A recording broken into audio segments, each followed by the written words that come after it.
Tere taas tulemast Ortonumi aiapäeviku lehele ja nagu näha taas olen ma jällegi näpupidi komposteris.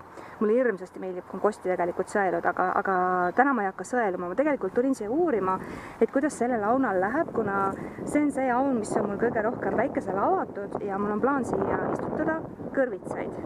Seda ma teen peaaegu igal aastal.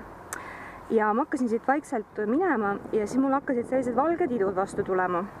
See on katki läinud. Esimene mõte on see, et no tore on ju, et nüüd need kartulikoored on siin kasvama hakanud.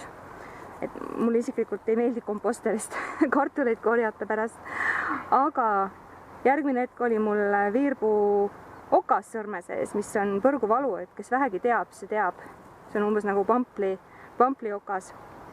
Ja siis mul hakkasid vastu tulema sellised imelised, ideaalsed pisteoksad.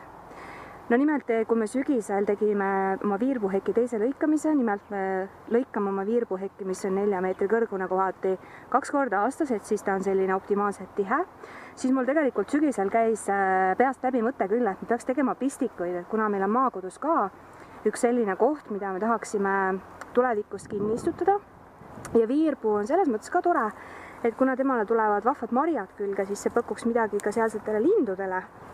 Et meil siin linnas ka, et nad ei puutu neid marju, aga siis kuskil veebruar-märts, siis järsku ühe ööga on kõik need marjad läinud, nii et ma ei tea, kas lindudel on mingi oskus, aga nad oskavad kuidagi oma toitumist planeerida, et nad teavad, kus neil varud on. Igatahes.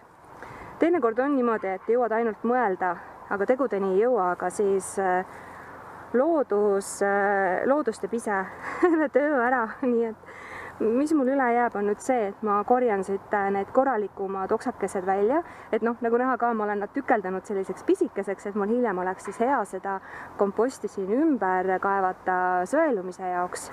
Nii et nüüd ma võtan siit oma 2 tööriista. Ma panin valmis siia mulla, mis on selline natukene lahjem, et ta saaks ilusti juurduda ja nüüd ma pean vaatama, kumba pidi ma nad panen siia. Siit ma tahaks midagi ära lõigata veel. Et mul on uued käärid. Keegi kommenteeris seal õunapuu video juures, et muidu on nagu okei, aga noh, need käärid, et need on väga väsinud. Ma ostsin uued käärid. Ja siin on mingi juurejupp ka juba tekkinud, nii et ma lihtsalt pistan ta siia